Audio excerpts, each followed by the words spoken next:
కుస్తీ పడ్డ కార్యక్రమం చేయమాకండి, ఇది మంచిది కాదు. ఇప్పుడైనా అక్కడ మాట్లాడండి.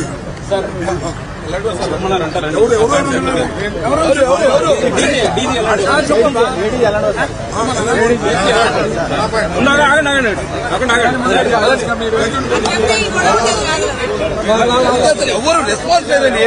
మర్యాద వచ్చినందుకు పంపించుకోవాలమ్మా డీజీపీ గారికి. అన్యాయం జరుగుతుందని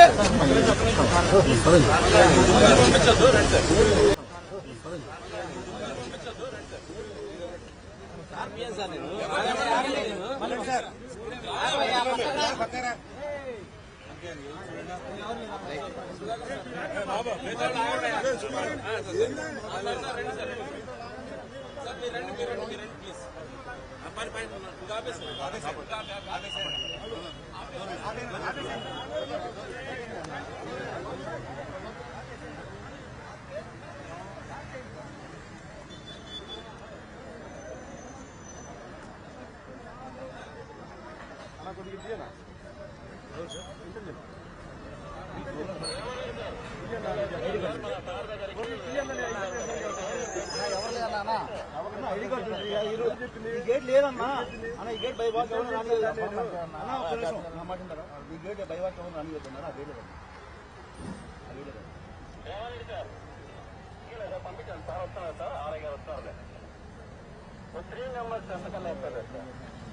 ఈ రాష్ట్రంలో లా అండ్ ఆర్డర్ పూర్తిగా నిర్వీర్యమైంది.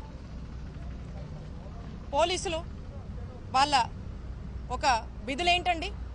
రాష్ట్రంలో రాష్ట్ర ప్రజల మాన ప్రాణాలు కాపాడాల్సినటువంటిది వారి బాధ్యత. సామాన్యులకు రక్షణ కల్పించాలి, సమస్యలకు ఒక పరిష్కారం చూపించాలి.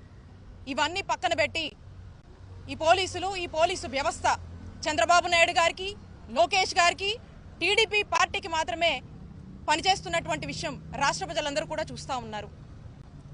ఈరోజు రాష్ట్రంలో మనం చూస్తూ ఉన్నాము, కూటమి ప్రభుత్వం ఏర్పడిన దగ్గర నుంచి మరి 20 నెలలుగా చంద్రబాబు నాయుడు గారు ఇచ్చినటువంటి ఎజెండా ఏంటి? పోలీసులకి రెడ్ బుక్ అనేది వైఎస్ఆర్ కాంగ్రెస్ పార్టీ వాళ్ళ మీద ఇంప్లిమెంట్ చేయమని.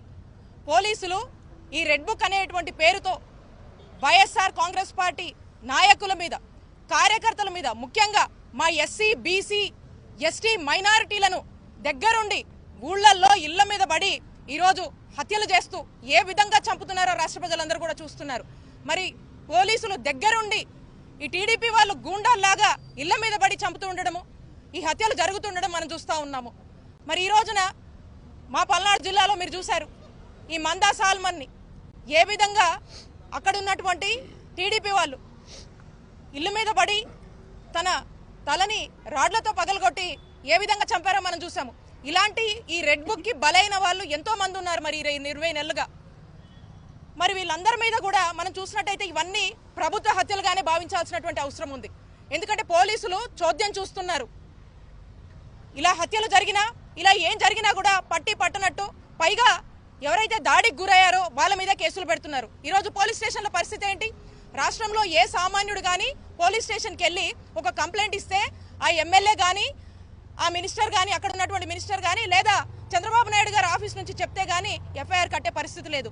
లేదా ఈరోజు సామాన్యుడు వెళ్ళి ఎఫ్ఐఆర్ ఇచ్చి నాకు న్యాయం చేయడానికి మాట్లాడితే తిరిగే అదే సామాన్యుడి మీద ఎఫ్ఐఆర్ కట్టేటువంటి పరిస్థితులు ఈరోజు రాష్ట్రంలో నెలకొన్నవి.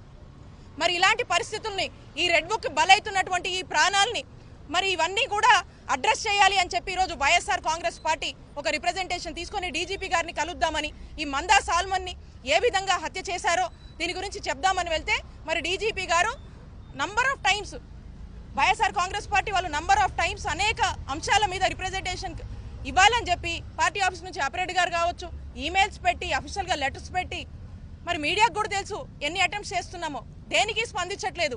ఈరోజు మేము ఎవరిని కలవాలో మాకు క్లారిటీ లేదు.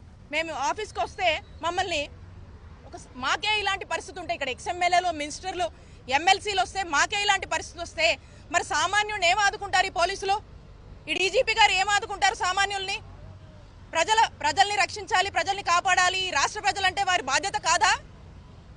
ఈ రోజున మమ్మల్ని అనేక ఇబ్బందులు పెట్టి ఆ తర్వాత ఫైనల్గా మేము ఇక్కడ గొడవ చేస్తే మేము మా పార్టీకి సంబంధించినటువంటి కార్యకర్త మందా సాల్మన్ చనిపోయాడు, ఇలా రెడ్ బుక్ అనేక మంది హత్యలు చేస్తా ఉన్నారు, ఈ విషయం చెప్దాము అని చెప్పి వస్తే మరి దీన్ని పట్టించుకోకుండా ఏదో లైట్ తీసుకొని ఎక్కడో అక్కడ ఇచ్చిపోండి అని చెప్పారు. ఫైనల్గా ఏడీజీ గారి దగ్గరికి వెళ్తే మరి ఆ రిప్రజెంటేషన్ ఇవ్వడం జరిగింది. మేము ఒకటే చెప్తా ఉన్నాము, పోలీసులు దగ్గరుండి ఈ హత్యలు చేయిస్తూ ఉన్నారు. ఈ పోలీసులకు ఒకటే చెప్తా ఉన్నాము, నిన్న మేమున్నాం, ఈరోజు మీరున్నారు, రేపు మళ్ళీ మేము వస్తాం. ఎల్లకాలం ఈ ప్రభుత్వం శాశ్వతం కాదు. ఇలా దగ్గరుండి ప్రభుత్వ హత్యలు చేపిస్తున్నటువంటి మీ ఎవ్వరిని వదిలిపెట్టమని తెలియజేసుకుంటున్నాము. అలాగే ఈ మందా సాల్మన్ కుటుంబానికి మరి ప్రభుత్వం అండగా ఉండాల్సినటువంటి అవసరం ఉంది. వారికి ₹1 కోటి ఎక్స్గ్రేషియా ఇచ్చి వారి కుటుంబానికి ఒక 5 ఎకరాల వరకు కూడా పొలం ఇవ్వమని డిమాండ్ చేస్తూ ఉన్నాము. అండ్ తక్షణమే ఈ నిందితులు ఎవరైతే ఉన్నారో వారిని అరెస్ట్ చేయాలి.